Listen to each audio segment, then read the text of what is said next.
Namaku Sekar Ayuningrum.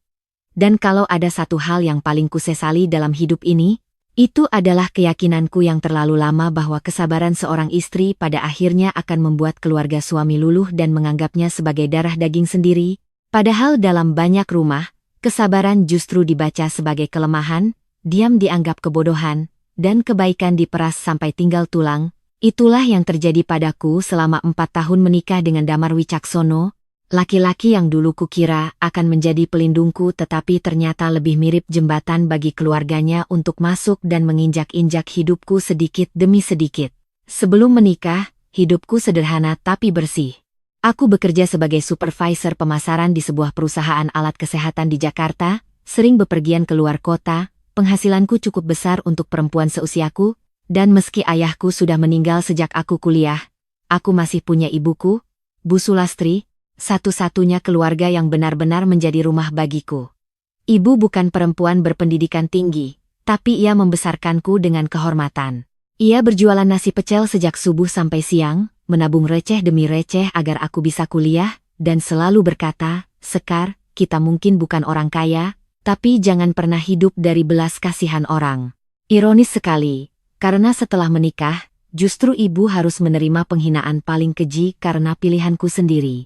Aku bertemu Damar di sebuah seminar perusahaan. Ia hadir sebagai perwakilan distributor farmasi dari Surabaya. Penampilannya rapi, tutur katanya tenang, dan ia punya satu bakat yang sekarang kusadari sangat berbahaya. Ia pandai membuat orang merasa dimengerti.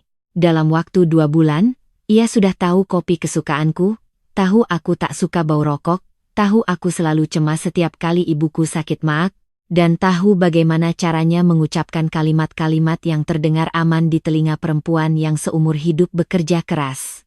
"Kalau nanti kita menikah, ibumu ikut kita saja. Aku nggak mau kamu kepikiran sendiri," katanya dulu sambil menggenggam tanganku. Aku percaya. Bodohnya, aku benar-benar percaya. Keluarga Damar tampak biasa saja saat pertama kali aku datang melamar. Ayahnya, Pak Jono Wicaksono, pensiunan pegawai pelabuhan yang bicaranya pelan tapi matanya tajam. Ibunya, Sri Hartati, perempuan yang suka tersenyum di depan tamu tapi sering menyelidik dari ujung kaki sampai kepala. Ada pula adik perempuan Damar, Mila, yang masih lajang dan paling suka menilai barang bermerek dari penampilan orang. Mereka menyambutku cukup manis, apalagi ketika tahu pekerjaanku bagus, dan aku punya tabungan sendiri. Aku bahkan sempat berpikir kekhawatiranku berlebihan. Saat menikah, mereka berkali-kali bilang bahwa aku adalah keberuntungan keluarga, menantu pembawa rezeki, perempuan karier yang tetap mau mengurus rumah. Kalimat-kalimat itu kini terdengar seperti naskah penipuan yang dibacakan dengan sangat rapi. Tahun pertama pernikahan kami berjalan lumayan baik, meski sudah ada tanda-tanda kecil yang saat itu kupilih abaikan. Keluarga Damar tinggal di rumah besar tua 2 lantai di pinggiran Sidoarjo, rumah warisan kakeknya yang belum pernah benar-benar direnovasi, dan sejak awal Damar bersikeras kami tinggal di sana dulu sambil menabung untuk beli rumah sendiri. "Kasihan orang tua kalau ditinggal," katanya. Karena aku sering dinas, aku mengalah. Kupikir tidak apa-apa, toh hanya sementara. Pada awalnya, Bu Sri terlihat sangat perhatian. Ia membawakanku teh setiap pagi, menyuruhku istirahat kalau pulang malam, dan sering bilang pada tetangga bahwa aku seperti anak sendiri. Tapi kalimat anak sendiri itu segera memperlihatkan arti sebenarnya. Anak yang gajinya boleh diandalkan, tenaganya boleh dipakai, dan batas pribadinya boleh dihapuskan kapan saja. Baru beberapa bulan menikah, Bu Sri mulai terbiasa masuk kamar kami tanpa mengetuk. Jika melihat dompetku di meja, ia akan bertanya santai, "Sekar, ibu pinjam dulu ya buat bayar gas, besok dibalikin." Besoknya tentu tak pernah dibalikin. Mila sering meminjam skincare, tas, bahkan sepatuku, lalu mengembalikannya dalam keadaan kotor seolah itu hal wajar antar saudara. Pak Jono tak banyak bicara, tapi hampir setiap kebutuhan rumah besar itu perlahan diarahkan padaku. Mulai dari servis pompa air, uang iuran tetangga, sampai biaya periksa kesehatan ayah mertua yang katanya belum cair dari BPJS, Damar selalu punya jawaban yang sama kalau aku mulai keberatan. Namanya juga keluarga. Kita bantu semampunya. Masalahnya, kata semampunya dalam kamus mereka berarti sebisanya dari aku. Aku tetap bertahan karena aku masih mencintai Damar, atau mungkin lebih tepatnya aku masih mencintai bayangan Damar yang kukenal dulu. Ia tidak kasar, tidak membentak, tidak selingkuh setidaknya sejauh yang kutahu saat itu, tetapi ia memiliki kelemahan yang jauh lebih merusak. Ia tak pernah benar-benar berdiri di pihakku kalau itu berarti harus mengecewakan keluarganya. Setiap kali ibunya menyindirku pulang malam, ia berkata, "Mama cuma khawatir." Setiap kali Mila memakai barangku seenaknya, ia tertawa, "Sudahlah, adik sendiri." Setiap kali aku mengeluhkan beban keuangan rumah yang makin banyak di pundakku, ia memelukku dan berbisik, "Sabar ya, sayang, aku lagi usaha kok." Pelukan itu dulu cukup membuatku diam. Sekarang aku tahu. Banyak perempuan hancur bukan karena suaminya jahat secara terang-terangan, melainkan karena suaminya membiarkan kejahatan orang lain tumbuh di rumah mereka. Satu-satunya orang yang sejak awal tak pernah benar-benar nyaman dengan pernikahanku adalah ibuku. Bu Sulastri memang selalu sopan kepada keluarga Damar, tetapi setelah beberapa kali datang menginap, ia pernah berkata sangat hati-hati, "Sekar, ibu nggak suka cara ibu mertuamu lihat kamu." Senyumnya manis, tapi tangannya selalu menghitung. Aku menertawakannya waktu itu. Ibu terlalu curiga. Ibu tak membalas. Ia hanya mengusap tanganku dan berkata, "Mudah-mudahan ibu salah." Ia ternyata tidak salah. Tahun kedua pernikahan, pekerjaanku justru naik. Aku dipromosikan menjadi manajer area untuk Jawa Timur dan Bali, yang artinya gajiku naik cukup besar tetapi aku juga lebih sering keluar kota. Damar terlihat bangga di depan orang-orang, sering bilang istrinya hebat, istrinya tulang punggung modern, istrinya perempuan sukses. Namun di dalam rumah, kenaikan posisiku seperti lampu hijau bagi keluarga mereka untuk menuntut lebih banyak. Bu Sri mulai menyuruhku menanggung belanja bulanan rumah dengan alasan Damar sedang mengembangkan usaha sampingan distribusi alat kesehatan kecil-kecilan. Aku awalnya setuju membantu sebagian. Tapi lama-lama semua kebutuhan rumah seperti otomatis menjadi tanggung jawabku.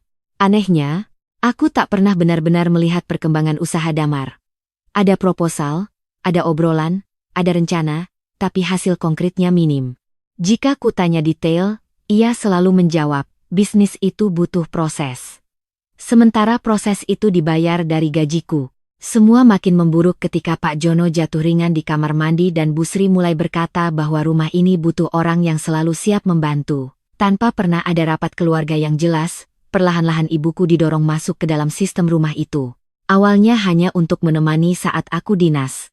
Kasihan kalau rumah kosong siang-siang, Bu Sulastri kan juga sendirian di rumah kontrakan, sekalian saja sering-sering ke sini, ramai, kata Bu Sri dengan nada manis. Ibu menolak halus berkali-kali, tapi aku yang bodoh justru membujuknya. "Ibu, biar aku tenang kalau dinas. Anggap saja bantu lihat rumah."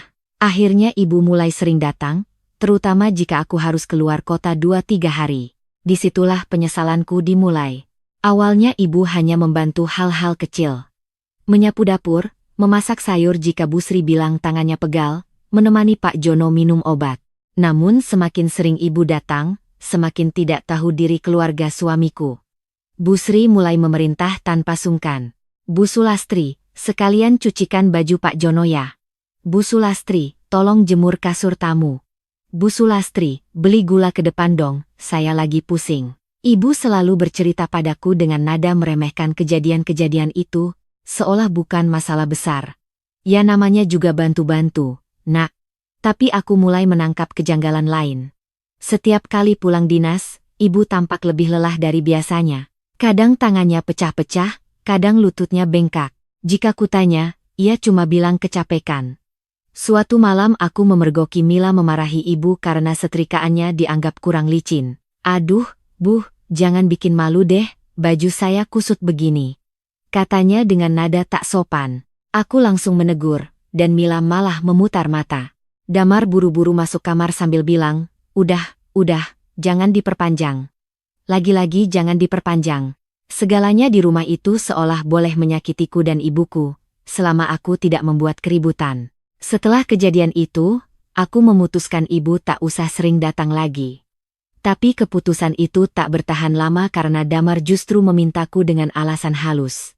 "Mama lagi kewalahan jaga papa, kamu juga sering dinas. Tolonglah minta ibu bantu beberapa waktu. nanti kalau usahaku stabil kita bisa sewa perawat. Aku menatapnya lama, mencoba mencari sisa laki-laki yang dulu menjanjikan ibuku akan diperlakukan layak. Aku tidak menemukannya, tapi entah karena lelah atau karena masih berharap, aku menyerah lagi. Tahun ketiga masuk, aku mulai sibuk sekali. Perusahaanku membuka proyek besar di Bali dan aku harus bolak-balik Surabaya dan Pasar hampir tiap 2 minggu. Dalam 1 bulan aku bisa hanya 10 hari di rumah. Selama itulah ibuku makin sering tinggal di rumah mertua, katanya untuk membantu. Tapi kemudian aku mulai menerima sinyal yang membuatku tak tenang. Pertama, ibu makin jarang menelepon jika aku di luar kota. Jika kutanya, ia bilang sinyal jelek atau sedang sibuk. Kedua, beberapa kali ketika aku video call, wajah ibu tampak takut-takut dan pembicaraannya pendek. Ketiga, setiap kali aku bilang akan pulang lebih cepat, Bu Sri selalu terdengar tidak suka. Loh? Bukannya rapatmu sampai Jumat? Atau, wah, rumah lagi berantakan, kamu capek loh kalau pulang malam ini. Saat itu aku belum paham bahwa orang-orang yang sedang menyembunyikan sesuatu seringkali gugup terhadap kejutan. Lalu datanglah kejadian yang membuka mataku sedikit demi sedikit. Suatu malam, saat aku baru pulang dari Bali lebih cepat 1 hari dari jadwal, aku masuk rumah hampir jam 11 malam. Rumah gelap, tapi dari dapur terdengar suara berbisik dan bunyi sendok piring. Saat ku dekati, aku melihat Bu Sri dan Mila sedang makan ayam bakar sambil tertawa. Begitu melihatku, mereka kaget seperti maling ketahuan. Loh, Sekar, kamu kok pulang? Tanya Bu Sri. Bukan sapaan rindu, bukan pertanyaan soal perjalanan, tetapi kok pulang? Aku menjawab sekenanya lalu bertanya mana ibu. Bu Sri bilang ibu sudah tidur di kamar belakang. Tapi saat ku cek, kamar belakang kosong. Ibu ternyata tertidur di ruang cuci, di atas tikar tipis dekat mesin cuci, dengan kipas kecil yang bahkan tidak menyala. Aku membangunkannya pelan. Ibu terkejut, lalu buru-buru berkata, Ibu cuma ketiduran di sini. Aku menahan emosi dan membawanya ke kamar. Esok paginya aku marah besar pada Damar. Kenapa ibu tidur di ruang cuci? Damar tampak canggung. Mungkin karena di belakang lebih adem. Bahkan sekarang kalau kuingat jawaban itu, aku ingin muntah. Aku menatapnya tak percaya. Kamu dengar nggak omonganmu sendiri? Ia akhirnya mengaku bahwa kamar belakang sedang dipakai menyimpan barang-barang Mila jualan online. Aku menunggu kalimat bahwa ia akan membereskan semuanya. Tapi lagi-lagi yang keluar hanyalah, untuk sementara saja. Aku mulai muak dengan semua sementara yang tidak pernah berakhir. Aku ingin membawa ibu pulang saat itu juga, tetapi ibu menahan. Jangan bikin ribut, nak, ibu nggak apa-apa. Kalimat itulah yang sering diucapkan perempuan-perempuan yang sudah terlalu lama diajari bahwa kehormatan keluarga lebih penting daripada penderitaan mereka sendiri. Aku tahu ibu tak ingin rumah tanggaku retak gara-gara dirinya. Dan justru karena itulah rasa bersalahku makin besar. Sejak kejadian tidur di ruang cuci, aku mulai lebih waspada. Aku beberapa kali menelepon tetangga sebelah, Bu Reni, dengan alasan basa-basi. Dari wanita itu aku mendapat serpihan-serpihan aneh. Katanya rumah mertuaku sering ramai kalau aku dinas. Ada arisan. Ada makan-makan. Kadang saudara dari pihak Bu Sri datang menginap. Rumahmu meriah kalau mbak nggak ada, katanya sambil tertawa kecil. Aku ikut tertawa, tapi hatiku dingin. Meriah? Saat aku bekerja mati-matian di luar kota, rumah itu meriah, dan ibuku yang katanya diminta membantu mungkin justru dijadikan pembantu tetap. Kecurigaanku memuncak ketika suatu sore ibu sempat mengirim pesan singkat yang segera dihapus. Untung notifikasinya sempat kubaca. Sekar, kalau bisa pulang jangan bilang siapa-siapa dulu. Aku langsung menelepon, tapi ibu tak mengangkat. Beberapa menit kemudian ia menelepon balik dan bilang tadi salah kirim. Nada suaranya terlalu cepat, terlalu dipaksakan. Aku tahu ibu bohong. Sejak itu, setiap kali dinas aku tidak pernah benar-benar tenang. Aku mulai mencatat jadwal perjalananku dan reaksi keluarga di rumah. Anehnya, setiap kali aku akan pergi 3 hari atau lebih, Bu Sri terlihat bersemangat. Mila sering minta titip barang, Pak Jono mendadak butuh sesuatu, Damar tampak lebih ringan. Rumah itu seperti bernapas lega saat aku pergi, dan ibuku selalu tinggal di sana. Puncak dari semua keganjilan itu datang pada bulan Oktober tahun lalu, Ketika aku harus ke Makassar untuk presentasi besar dengan calon distributor alat bedah, jadwalku seharusnya 4 hari. Aku berangkat hari Senin pagi dan seluruh rumah tahu aku baru akan pulang Kamis malam. Bahkan aku sendiri mengatur demikian. Namun hidup kadang memberi kesempatan pada orang yang selama ini dibohongi dengan cara paling tak terduga. Presentasiku di Makassar selesai lebih cepat karena klien memutuskan segera tanpa perlu sesi lanjutan. Tiket kepulangan bisa dimajukan ke Rabu siang, dan tanpa tahu mengapa, aku memilih tidak memberi kabar siapapun. Awalnya hanya ingin memberi kejutan pada Damar. Lalu di tengah penerbangan, perutku justru dipenuhi perasaan tidak enak yang sangat kuat. Seolah ada tangan tak terlihat yang mendorongku untuk pulang diam-diam dan melihat sendiri rumahku dalam keadaan tanpa persiapan. Pesawat mendarat sekitar pukul 4 sore. Aku langsung naik taksi dari bandara ke rumah, koper kecilku di bagasi, kepalaku penuh rencana sederhana, memeluk ibu, mengejutkan suami, lalu tidur panjang. Tapi begitu mobil masuk ke jalan kompleks, perasaanku langsung berubah. Dari luar pagar rumah, aku bisa melihat tenda kecil tambahan dipasang di halaman. Mobil beberapa kerabat terparkir sembarangan. Dari dalam rumah terdengar musik dangdut remix dan suara orang tertawa keras. Bau sate, gulai, dan gorengan memenuhi udara. Itu bukan suasana rumah yang sedang merawat orang tua sakit. Itu pesta. Sopir taksi menurunkan koperku, dan aku berdiri beberapa detik di depan pagar seperti orang asing di rumah sendiri. Di ruang tamu tampak beberapa ibu-ibu duduk makan sambil tertawa. Di teras, saudara lelaki Damar sedang memanggang ayam. Mila berdandan mencolok seperti sedang jadi tuan rumah. Aku masuk perlahan, dan reaksinya persis seperti orang-orang yang baru melihat hantu. Tawa berhenti. Musik seolah mendadak terlalu keras lalu segera dikecilkan. Mata-mata memandangku dengan campuran kaget, takut, dan tak siap. Sekar? Suara Damar muncul dari dalam, retak dan tak alami. Ia muncul dari ruang tengah dengan kemeja santai dan wajah pucat. Kamu kok pulang? Lagi-lagi pertanyaan itu. Kok pulang? Aku tersenyum sangat tipis. Kenapa? Enggak boleh. Belum sempat Damar menjawab, Bu Sri bergegas datang dari arah dapur dengan senyum yang dipaksakan. Loh, nak, kamu nggak bilang-bilang. Ini cuma acara kecil keluarga. Acara kecil keluarga. Di rumah yang selama ini katanya harus hemat, harus patungan, harus mengerti kondisi usaha Damar yang belum stabil, mereka mengadakan pesta lengkap saat aku keluar kota. Dadaku mulai panas, tapi ada satu hal yang jauh lebih mendesak di kepalaku. Aku menoleh ke sekeliling. Ibu mana? Hening sesaat. Damar menjawab terlalu cepat, di belakang, lagi istirahat. Aku langsung berjalan melewati ruang makan. Bu Sri buru-buru mengikuti. Sekar, kamu capek, duduk dulu, makan dulu. Aku menepis suaranya dan terus berjalan. Dapur belakang penuh panci besar dan piring kotor. Tak ada ibu. Aku cek kamar belakang yang dulu katanya sementara untuk barang Mila. Kini benar-benar jadi gudang paket dan kardus. Tak ada ibu. Aku menoleh tajam pada Damar. Mana ibu saya?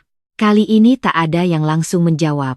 Dan dari situlah aku mendengar suara yang sampai sekarang masih muncul dalam mimpiku, suara batu kecil, serak, sangat lemah, dari arah gudang tua dekat garasi belakang. Gudang itu biasanya dipakai menyimpan beras, alat kebun, dan barang-barang rusak. Pintunya tertutup dari luar dengan kait. Tanpa berpikir panjang aku berlari ke sana. Sekar! Teriak Damar di belakangku. Aku tak peduli. Tangan gemetarku membuka kait besi itu dan mendorong pintu kayu yang berat. Bau lembab, apek, dan basi langsung menghantam wajahku. Ruangan itu gelap, hanya ada sedikit cahaya dari lubang ventilasi kecil. Mataku perlu beberapa detik untuk menyesuaikan, lalu aku melihatnya. Ibuku.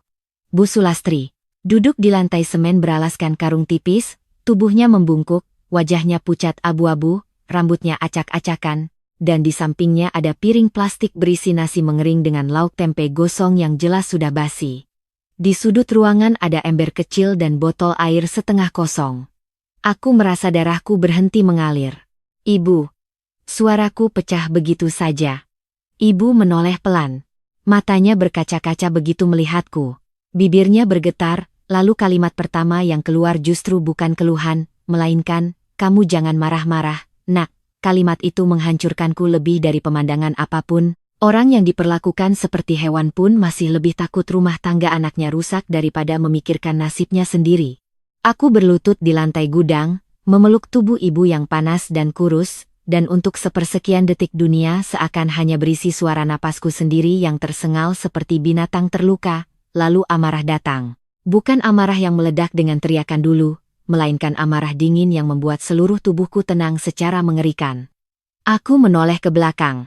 Di ambang pintu berdiri Damar, Busri, Mila, dan beberapa kerabat yang mengintip ketakutan. Aku bangkit perlahan. "Siapa?" tanyaku pelan sekali. "Yang mengunci ibu saya di sini?" Tidak ada yang menjawab. Mila justru berkata duluan dengan nada membela diri. "Bukan dikunci, Kak, cuma biar nggak bolak-balik ke depan, tamu banyak." Kalimat itu membuat ruang di kepalaku seperti meledak putih. Biar nggak bolak-balik ke depan. Biar tak terlihat tamu. Jadi ibuku, perempuan yang selama ini membantu rumah itu, disembunyikan di gudang agar tak merusak pemandangan pesta keluarga mereka. Aku menatap Mila lama sekali sampai gadis itu menunduk. Damar mencoba mendekat. "Sekar, dengar dulu, ini salah paham." "Salah paham?" Aku tertawa. Ya Tuhan, aku benar-benar tertawa. Ibu saya ada di gudang, makan nasi basi, sementara kalian bakar sate di depan. Bagian mana yang salah paham? Busri buru-buru menyela dengan suara bergetar. "Bukan begitu, dia tadi sendiri yang mau di belakang karena capek."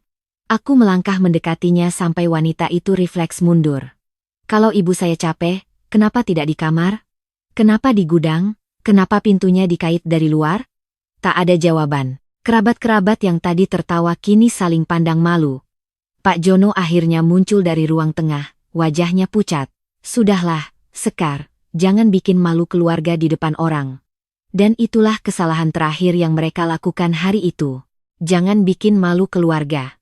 Setelah semua yang kulihat, masih juga yang dipikirkan adalah malu keluarga. Bukan ibuku yang diperlakukan seperti pembantu tua tak layak tampil di depan tamu. Bukan makanannya yang basi. Bukan tubuhnya yang nyaris pingsan di gudang pengap. Malu keluarga. Aku menatap satu persatu wajah mereka, dan untuk pertama kalinya aku tidak melihat siapapun sebagai mertua, suami, atau saudara ipar. Yang kulihat hanya sekumpulan orang serakah dan kejam yang selama ini hidup nyaman dari uang serta tenaga orang lain. Aku kembali masuk ke gudang, mengambil piring plastik itu, lalu membawanya ke depan ruang tamu tempat para tamu duduk membeku. Dengan suara tenang yang justru membuat semua orang lebih takut, aku berkata, "Tolong musiknya dimatikan, pesta ini belum selesai." Sekarang giliran saya yang jadi tuan rumah. Tangan Mila gemetar mematikan speaker. Semua tamu menatapku. Damar berbisik marah, "Sekar, jangan gila." Aku menoleh dan menjawab pelan, "Kamu belum lihat saya gila." Aku meletakkan piring nasi basi itu di meja utama, tepat di samping hidangan mewah mereka, lalu menarik kursi dan menyuruh ibuku duduk di hadapan semua orang. "Ini ibu saya," kataku. "Selama saya kerja di luar kota dan membiayai banyak kebutuhan rumah ini, ibu saya kalian suruh kerja, kalian sembunyikan di gudang, lalu kalian beri makan seperti ini. Betul atau tidak?" Busri mulai menangis. Damar mencoba meraih lenganku, tapi aku menepisnya. "Jangan sentuh saya." Para tamu mulai gelisah. Ada yang berbisik, ada yang pura-pura sibuk dengan ponsel, ada yang jelas-jelas malu. Salah satu bibi Damar mencoba menengahi, "Sudah, Sekar, dibicarakan baik-baik." Aku menatapnya tajam. "Bibi, kalau ibu kandung bibi dikurung di gudang saat kalian makan-makan, bibi masih mau bicara baik-baik?" Perempuan itu langsung diam. Dadaku naik turun, tapi suaraku tetap stabil. Itulah yang paling membuat mereka takut. Aku tidak lagi menangis. Aku tidak lagi berteriak. Aku sudah melewati tahap berharap mereka sadar. Sekarang yang kupikirkan hanya bagaimana membuat mereka merasakan ketakutan yang layak. Aku meminta semua tamu yang bukan keluarga inti keluar dari rumah. "Silakan pulang. Kalian sudah lihat cukup banyak," kataku. Mereka tak membantah. Satu persatu orang pergi dengan wajah canggung, beberapa sempat menatap Busri dan Pak Jono dengan jijik yang tak bisa disembunyikan. Dalam waktu kurang dari 10 menit, rumah itu yang tadi penuh suara pesta berubah jadi medan yang sangat sunyi. Tinggal aku, Ibu, Damar, Busri, Pak Jono, Mila, dan sisa makanan yang mendadak tampak menjijikkan. Aku lalu melakukan hal yang membuat wajah mereka benar-benar berubah. Aku mengeluarkan ponsel, membuka aplikasi mobil banking, dan di depan mereka semua aku mulai memeriksa daftar transfer, tagihan, serta mutasi rekening yang selama ini kupakai membantu rumah itu. Aku punya kebiasaan menyimpan semua catatan keuangan dengan rapi. Setiap transfer untuk listrik, renovasi kecil, biaya dokter, cicilan motor Mila, modal usaha Damar, semua ada. Selama ini kerapian itu hanya kupakai untuk mengatur anggaran. Hari itu, kerapian itu berubah menjadi senjata. Selama 3 tahun terakhir, kataku sambil menatap layar, saya transfer lebih dari 380 juta rupiah untuk rumah ini. Belum termasuk belanja langsung, furnitur, dan biaya harian yang saya bayar tunai. Usaha Damar juga memakai uang saya. Biaya hidup Mila beberapa kali saya tutup. Dan balasan kalian adalah mengurung ibu saya di gudang. Wajah Damar berubah. Sekar, jangan campur adukan masalah. Semua akan saya campur hari ini, potongku. Karena kalian hidup dari semuanya sekaligus, uang saya, tenaga ibu saya, dan kebodohan saya. Busri jatuh terduduk sambil menangis dan menyebut-nyebut nama Tuhan. Mila pucat seperti tak berdarah. Pak Jono berusaha tetap tenang, tapi aku bisa melihat jari-jarinya gemetar. Damar masih mencoba memainkan peran orang paling waras. Kamu lagi emosi. Kita bisa bicara nanti. Aku menatapnya lama, lalu tersenyum tipis. Betul. Kita akan bicara. Tapi bukan di sini saja. Dan tepat saat itu, aku menekan panggilan video ke seseorang yang tak pernah mereka duga akan kulibatkan. Direktur keuanganku di kantor, Pak Adrian, yang juga kebetulan menjadi investor utama dalam usaha kecil distribusi alat kesehatan yang selama ini dibanggakan Damar. Ya, itu rahasia yang Damar lupa. Usaha sampingan yang katanya dibangun dari keringatnya sendiri ternyata berdiri juga di atas rekomendasiku dan jaringan perusahaanku. Ketika wajah Pak Adrian muncul di layar dan aku berkata dengan jelas, "Pak, maaf mengganggu. Mulai detik ini saya cabut seluruh dukungan pribadi dan profesional saya dari usaha Damar Wicaksono, dan besok saya akan kirim audit lengkap soal penggunaan dana saya." Aku melihat mata suamiku benar-benar berubah untuk pertama kalinya hari itu, bukan marah, bukan malu, tapi takut. Takut yang murni, dalam, dan telanjang. Namun itu belum semuanya. Karena setelah mematikan panggilan itu, aku menoleh ke arah gudang belakang sekali lagi, lalu berkata dengan suara tenang, "Sekarang saya mau lihat siapa yang masih berani bilang ini cuma salah paham." Setelah saya panggil polisi, RT, dan pengacara malam ini juga. Hening yang muncul setelah kalimat itu jauh lebih keras daripada musik pesta tadi. Dan di sanalah, untuk pertama kali, keluarga suamiku benar-benar terlihat ketakutan padaku. Hening yang menggantung di ruang makan itu terasa seperti tali yang pelan-pelan menjerat leher semua orang di rumah itu. Bahkan bunyi jam dinding di dekat televisi terdengar terlalu keras, seolah waktu sendiri ikut menonton bagaimana topeng mereka jatuh satu demi satu di hadapanku.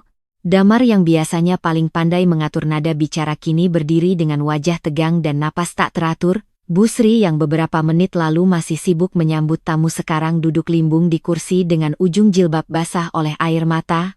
Mila menggenggam ponselnya seperti orang tenggelam memegang ranting kecil. Dan Pak Jono tetap berusaha terlihat tenang, tetapi aku bisa melihat gurat ketakutan yang tak mampu ia sembunyikan di sekitar matanya. Sementara ibuku duduk di samping meja dengan tubuh lemah dan tangan gemetar, tatapannya lebih banyak tertuju padaku daripada pada mereka, seolah ia sedang takut bukan karena perlakuan yang baru saja dialaminya, melainkan karena ia tahu aku sudah melewati batas sabar yang selama ini selalu ia jaga. Damar melangkah mendekat dengan telapak tangan terbuka, gaya lama yang biasanya ia pakai untuk meredakan situasi. "Sekar, dengar, kita jangan bawa urusan rumah keluar dulu, nanti semuanya makin kacau." Suaranya dibuat lembut, tapi malam itu aku justru bisa mendengar ketakutan di balik setiap kata, bukan takut kehilangan aku, melainkan takut kehilangan semua yang selama ini mengalir kepadanya lewat diriku. Aku menatapnya tanpa berkedip lalu bertanya pelan, "Selama ini kamu takut rumah tangga kita kacau atau takut dompetmu yang kacau?" Pertanyaan itu menghantamnya keras, lebih keras daripada bentakan apapun, karena aku tahu tepat di titik itulah letak jantung kepanikannya. Busri tiba-tiba berdiri sambil menangis dan mendekat ke arah ibuku. "Bu Sulastri, maafkan saya, ini salah paham, tadi saya cuma suruh istirahat di belakang karena tamu ramai, bukan mau mengurung. Kalimat itu diucapkan terbata-bata, penuh kepura-puraan yang sangat terlambat. Ibuku yang selama ini selalu terlalu baik justru spontan hendak menenangkan. Sudahlah, Bu, saya juga. Ibu diam dulu, potongku sangat pelan namun tegas. Aku menoleh pada ibuku dan untuk pertama kalinya mungkin sejak aku kecil, suaraku menjadi suara orang yang melindungi beliau, bukan dilindungi. Sekarang bukan waktunya ibu menutupi mereka lagi. Kalimat itu membuat mata ibuku langsung berkaca-kaca, bibirnya bergetar, dan ia pun menunduk pelan. Mungkin karena akhirnya menyadari bahwa malam ini aku tidak akan membiarkan siapapun memutarbalikkan kebenaran demi damai palsu. Pak Jono berdeham dan mencoba memakai wibawa sebagai kepala keluarga.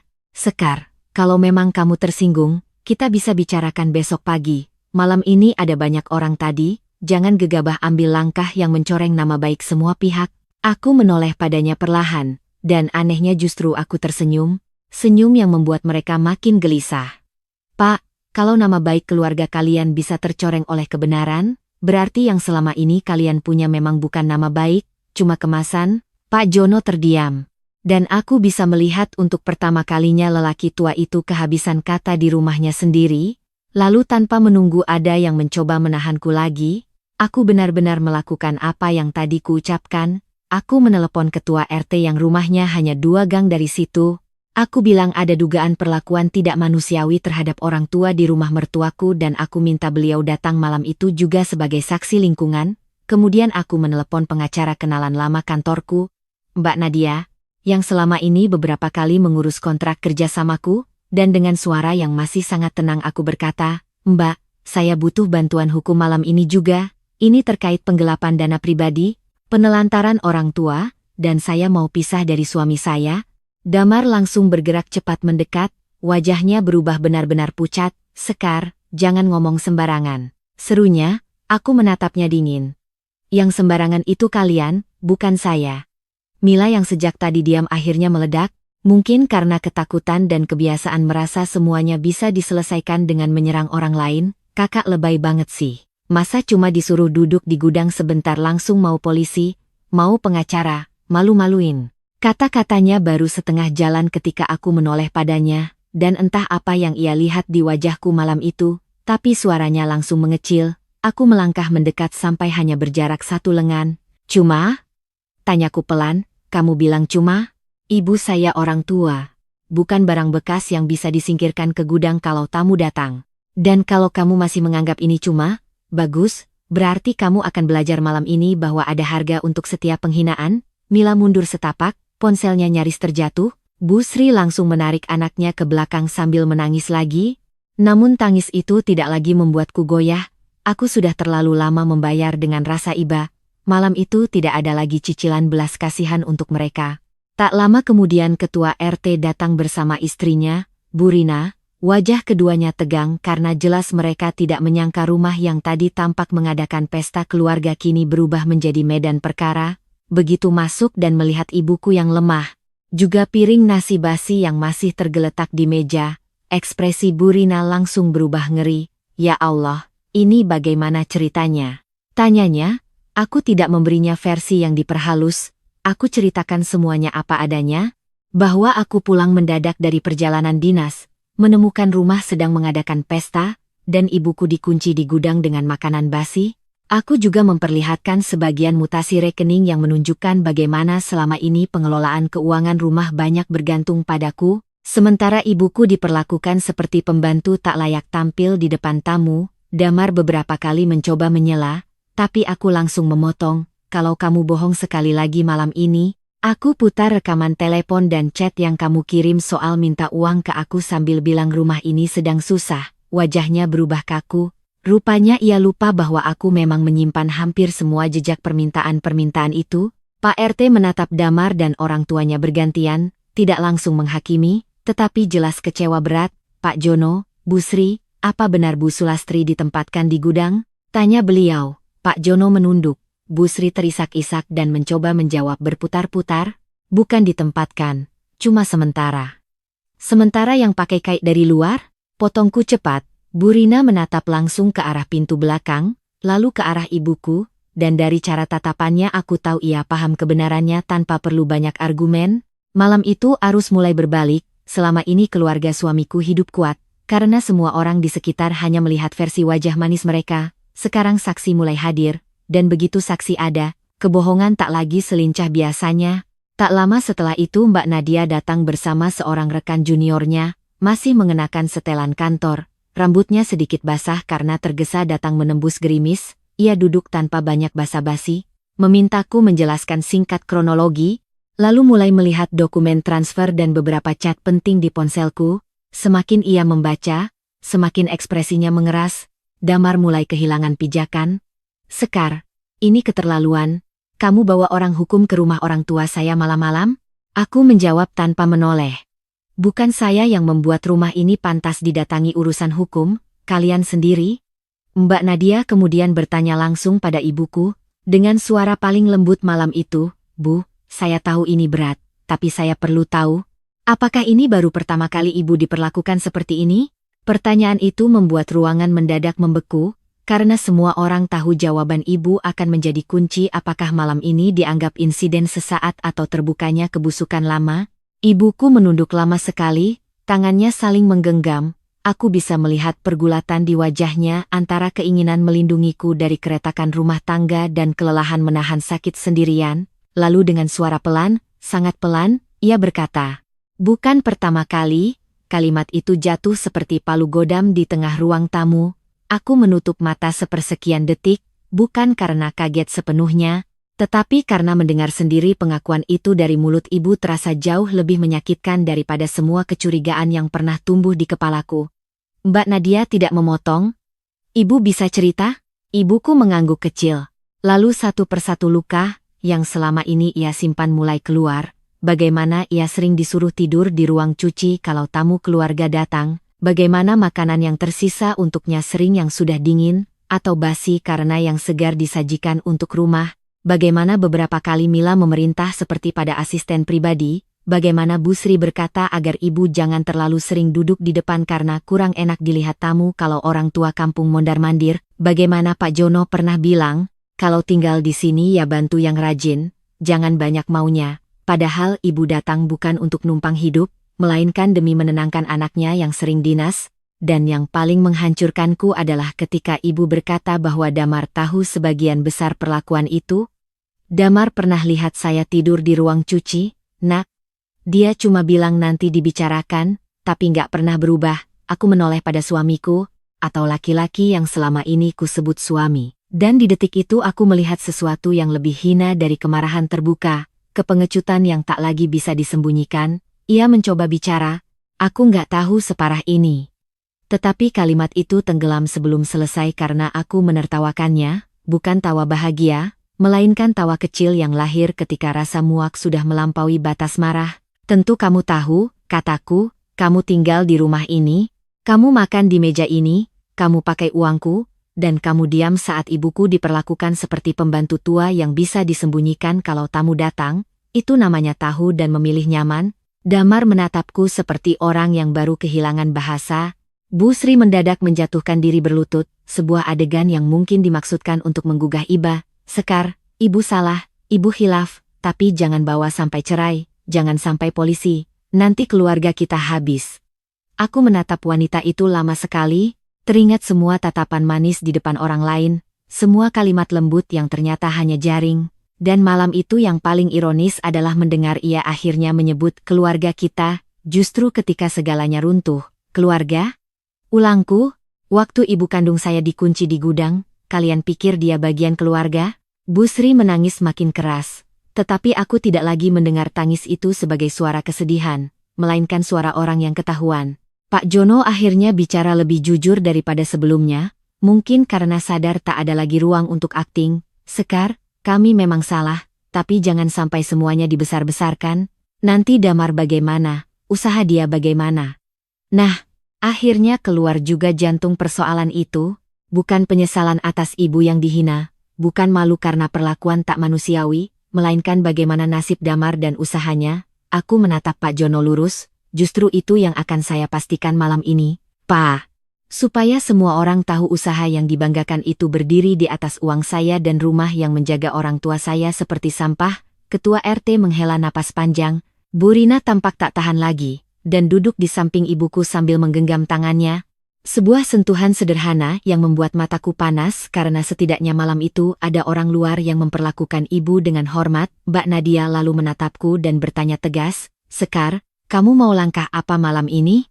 Saya perlu kepastian supaya bisa saya susun cepat, dan disitulah aku tahu tidak ada lagi jalan pulang ke kehidupan lama. Aku menoleh pada ibuku dulu, wajahnya lelah, tapi matanya justru seolah memintaku jangan mundur. Mungkin untuk pertama kalinya ia melihat bahwa mempertahankan rumah tangga seperti ini bukan lagi bentuk bakti, melainkan pengorbanan yang tolol. Maka aku menarik napas panjang dan menjawab, "Pertama, saya bawa ibu saya keluar dari rumah ini malam ini juga. Kedua, saya bekukan semua bantuan finansial saya ke rumah ini. Ketiga, saya minta penghitungan rinci uang saya yang dipakai untuk usaha dan rumah. Keempat, saya ajukan gugatan cerai. Dan kalau ada penghalangan atau ancaman setelah ini, saya laporkan juga." Soal perlakuan terhadap orang tua saya. Setiap kata itu kuucapkan perlahan, sangat jelas, agar tak ada seorang pun bisa pura-pura salah dengar. Efeknya seketika, Mila menjerit kecil. "Cerai? Kak, serius amat?"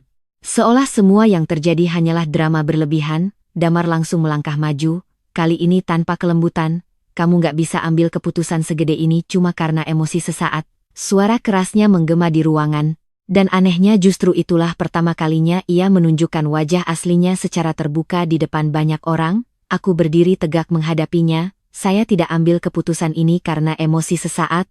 Saya ambil karena penghinaan kalian ternyata sudah bertahun-tahun dan saya terlalu lama bodoh, mungkin karena sadar semua orang sedang menatapnya." Damar mencoba menahan marah. "Kalau kamu cabut dana usaha sekarang, aku bisa hancur." Aku mengangguk pelan. "Bagus. Sekarang kamu tahu rasanya hidup bergantung pada belas kasihan orang yang tidak menghargaimu." Kalimat itu membuat Pak Jono menutup wajah dengan kedua tangan, Bu Sri terisak lebih keras, dan bahkan Ketua RT pun terdiam. Mungkin karena semua orang di ruangan itu tahu aku tidak sedang asal kejam, aku hanya sedang mengembalikan proporsi penderitaan ke tempat semestinya. Lalu aku meminta izin pada Mbak Nadia untuk membuka satu hal lagi. Sesuatu yang selama ini kusimpan demi menjaga martabat suamiku di depan keluarga. Aku membuka email dan folder dokumen di laptop yang kebetulan kubawa di koper.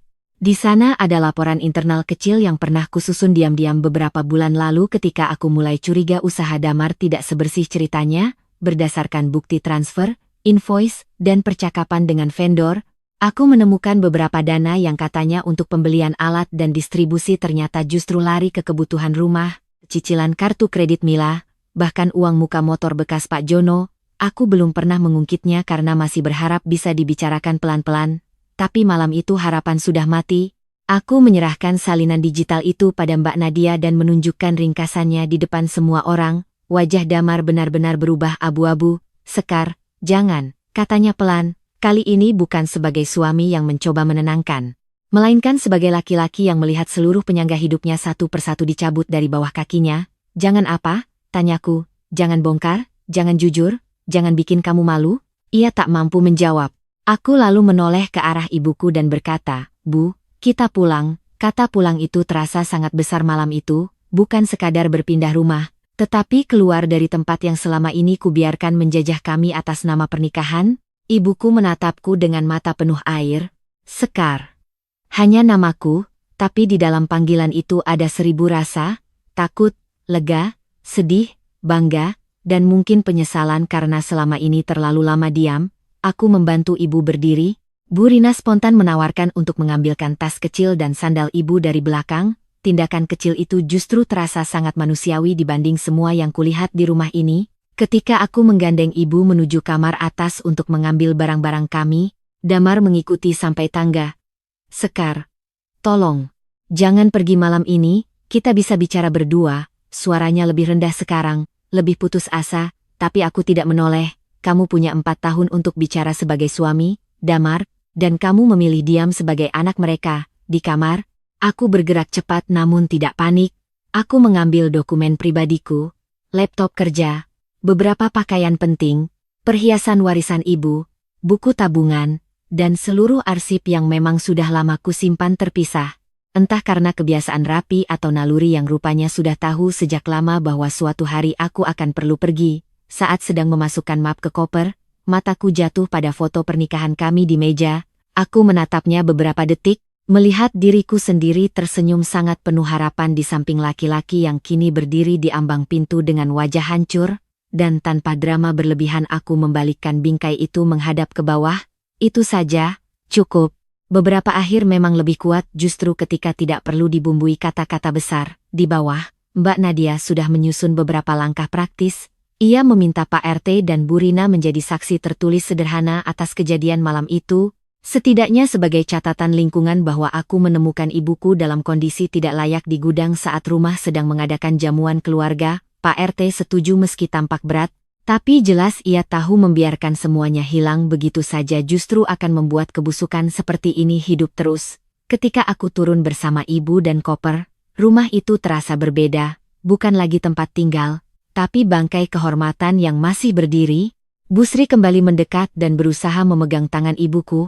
Bu Sulastri, maafkan saya, kali ini ibuku yang mundur, pelan tapi jelas, dan aku hampir menangis melihatnya. Perempuan yang selama ini selalu menelan pahit demi tidak merepotkan anaknya akhirnya mengambil satu langkah kecil untuk menjaga martabatnya sendiri. Itu lebih berarti bagiku daripada semua permohonan maaf di rumah itu. Sebelum keluar, aku berhenti sejenak di ruang tengah dan menoleh pada semua orang. Mulai besok, jangan ada satupun yang datang ke kantor saya, rumah kontrakan ibu saya, atau mencoba menghubungi beliau untuk drama minta maaf. Saya hanya akan bicara lewat pengacara. Dan satu lagi, semua barang yang saya beli pribadi di rumah ini akan saya daftarkan. Jangan ada yang merasa bisa memakai atau menjualnya. Mila tampak ingin protes, tapi satu tatapan dariku cukup membuatnya diam. Kami lalu berjalan keluar rumah bersama Mbak Nadia dan Bu Rina, sementara Pak RT tetap di dalam sebentar memberi nasihat keras pada Pak Jono dan Damar. Di halaman yang masih berbau sate dan asap pesta, aku tiba-tiba merasa sangat lelah. Seperti baru saja berlari sangat jauh membawa beban bertahun-tahun di punggung, tetapi di sela kelelahan itu ada rasa ringan yang asing dan nyaris menyakitkan. Mungkin beginilah rasanya keluar dari penjara yang selama ini dianggap rumah. Malam itu aku tidak membawa ibu ke kontrakan lamanya, aku membawa beliau ke hotel dekat kantor pusat perusahaan, satu-satunya tempat netral dan aman yang bisa kupikirkan cepat. Sepanjang perjalanan di mobil, ibu lebih banyak diam.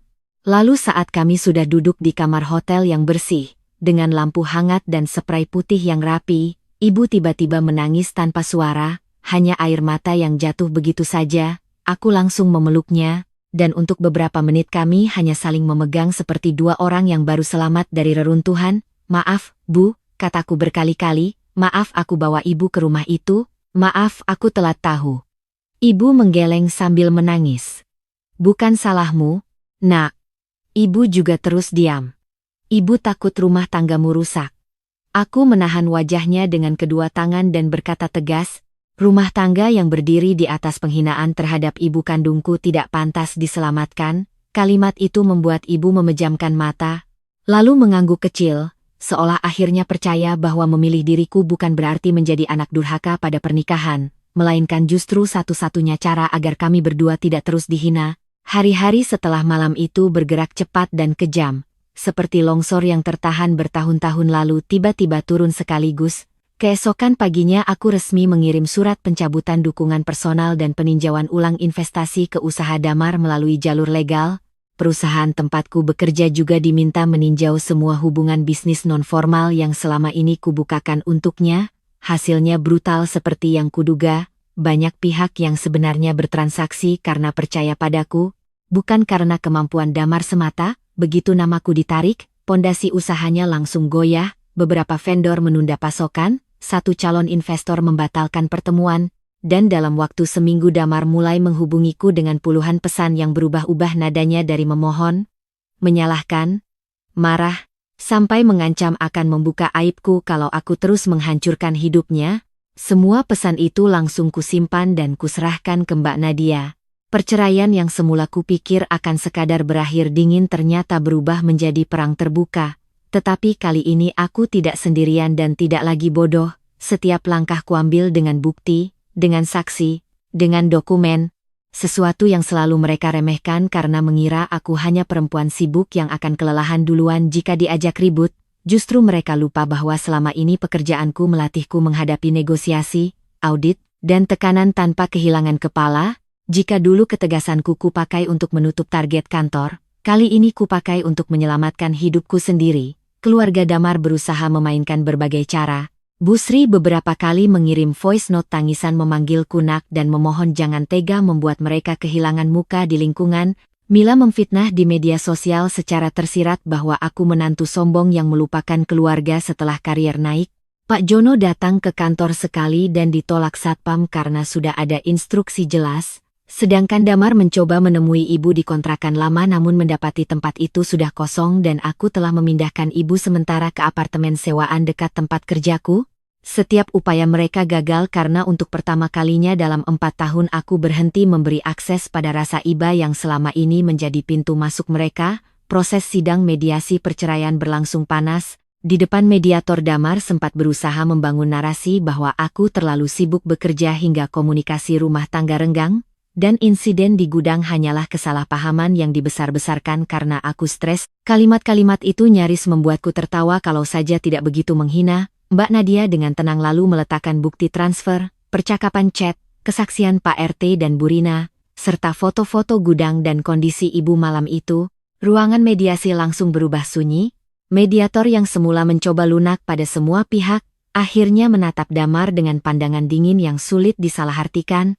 Bapak bukan hanya gagal melindungi istri, tapi juga membiarkan martabat ibu mertuanya diinjak di rumah sendiri. Katanya. Aku tidak melihat Damar setelah itu, tetapi dari sudut mataku aku tahu wajahnya menegang seperti ditampar. Yang lebih memuaskan lagi adalah ketika fakta keuangan mulai dibuka. Ternyata penggunaan dana dari aku ke usaha dan rumah memang jauh lebih semrawut daripada perkiraanku. Beberapa bukti menunjukkan Damar sengaja menyamarkan permintaan uang dengan alasan rumah sakit ayahnya. Padahal, sebagian dipakai menutup utang konsumtif Mila dan biaya jamuan keluarga.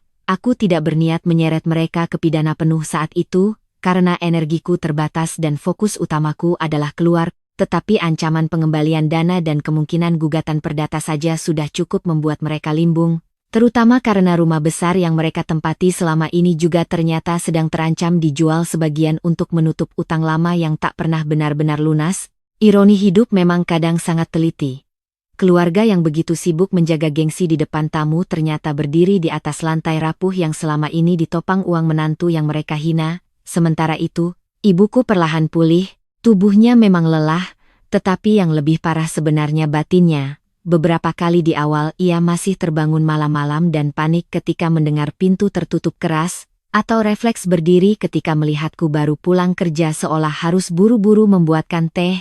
Setiap kali melihat itu, hatiku diremas bersalah, tetapi aku juga tahu, penyembuhan memang tidak datang seperti hujan deras, ia datang seperti tetes-tetes sabar yang harus dijaga. Aku menyewa seorang terapis untuk beliau, dan juga untuk diriku sendiri. Kami mulai makan bersama dengan tenang, tidur tanpa takut ada yang menggedor, dan pelan-pelan rumah kecil sewaan kami berubah menjadi ruang yang tidak mewah tapi aman. Kata itu, ternyata jauh lebih mahal daripada furnitur bagus dan rumah besar 2 lantai. Suatu sore sekitar 2 bulan setelah kejadian itu, aku pulang lebih awal dan menemukan ibu sedang tertawa kecil menonton acara masak sambil memotong mangga. Pemandangan sesederhana itu membuat mataku panas, karena akhirnya aku melihat ibu kembali menjadi dirinya, bukan orang tua yang dipaksa berjalan pelan di belakang rumah orang lain agar tidak mengganggu pesta mereka. Perceraian kami selesai 6 bulan kemudian, tidak dramatis di hari putusan, justru sangat sunyi. Hakim membacakan keputusan. Aku duduk tegak, Damar menunduk, dan saat semuanya selesai, kami berdiri di lorong pengadilan untuk terakhir kali sebagai 2 orang yang pernah terikat. Ia menatapku lama sebelum bicara. Kamu benar-benar nggak kasih aku kesempatan lagi? Tanyanya. Suaranya parau. Tapi entah mengapa aku tidak lagi merasakan apapun mendengar kesedihannya. Mungkin karena ada titik di mana hati tidak mengeras. Hanya selesai. Aku menjawab tenang. Kesempatanmu habis malam ketika ibu saya ada di gudang dan kamu masih sibuk mikir nama baik keluarga. Ia memejamkan mata, lalu bertanya pelan, kamu benci aku? Aku menatapnya beberapa detik dan menjawab jujur, dulu iya, sekarang tidak. Sekarang aku cuma tahu aku tidak akan pernah kembali. Kalimat itu menutup semuanya lebih rapi daripada teriakan. Setelah perceraian, hidupku tidak langsung indah. Aku harus menyusun ulang banyak hal, finansial, tempat tinggal, ritme kerja, bahkan cara memandang diriku sendiri, tetapi untuk pertama kalinya semua yang kususun adalah milikku, bukan lubang-lubang rumah orang lain yang harus kutambal. Aku membantu ibu membuka warung makan kecil dengan konsep nasi pecel rumahan yang sudah lama jadi keahlian beliau. Tempatnya sederhana di dekat kompleks perkantoran, tapi justru ramai karena rasanya jujur dan ibu memasak dengan hati yang pelan-pelan sembuh. Aku sering membantu promosi lewat jaringan kantor, dan melihat ibu kembali punya penghasilan dari tangan sendiri membuat dadaku hangat dengan cara yang tak bisa dibeli siapapun. Beberapa orang mungkin mengira hal paling menakutkan yang kulakukan pada keluarga suamiku malam itu adalah memanggil RT, pengacara, mencabut dana, atau menggugat cerai, padahal sebenarnya yang paling membuat mereka ketakutan adalah satu hal yang lebih besar. Aku berhenti takut pada mereka, karena selama bertahun-tahun kekuasaan mereka hanya hidup dari ketakutanku untuk dianggap istri durhaka, menantu jahat, perempuan karier yang egois. Begitu rasa takut itu mati, mereka tinggal orang-orang biasa dengan wajah jelek yang akhirnya terlihat jelas, dan tidak ada yang lebih menakutkan bagi penindas selain korban yang tiba-tiba tidak lagi bersedia tunduk. Kadang masih ada kabar tentang keluarga itu sampai sekarang. Usaha damar tak pernah benar-benar pulih. Mila akhirnya menikah buru-buru dengan pria yang entah bagaimana mau menerimanya. Pak Jono makin sering sakit-sakitan, dan Bu Sri kabarnya masih suka menangis kalau ada yang menyinggung namaku. Tapi semua itu tidak lagi punya tempat di hidupku selain sebagai gema jauh dari rumah yang pernah nyaris menelan kami. Pada peringatan wafat ayahku tahun ini, aku dan ibu duduk berdua setelah pengajian kecil di rumah. Udara malam sejuk, suara serangga terdengar dari halaman. Ibu menatapku lama lalu berkata, ternyata selama ini yang paling ibu takutkan justru yang akhirnya menyelamatkan kita, yaitu kamu marah. Aku tertawa pelan, lalu menggenggam tangannya. Aku juga baru tahu kalau marah bisa jadi bentuk sayang yang paling benar. Ibu mengangguk, air matanya jatuh tipis tapi kali ini bukan karena hinaan atau takut, melainkan karena lega. Dan aku menatap langit malam sambil sadar sepenuhnya bahwa hari ketika aku pulang mendadak dan menemukan rumah suamiku sedang berpesta, sementara ibuku dikurung di gudang makan nasi basi, memang menjadi hari paling memalukan dan paling menyakitkan dalam hidupku, tapi juga menjadi hari ketika aku akhirnya lahir kembali sebagai perempuan yang tidak lagi rela keluarganya diinjak atas nama pernikahan. Hari ketika aku belajar bahwa kadang satu-satunya cara membuat orang zalim gemetar adalah dengan berdiri tenang di depan mereka dan berkata, cukup, sampai di sini, sekarang giliran kalian yang takut.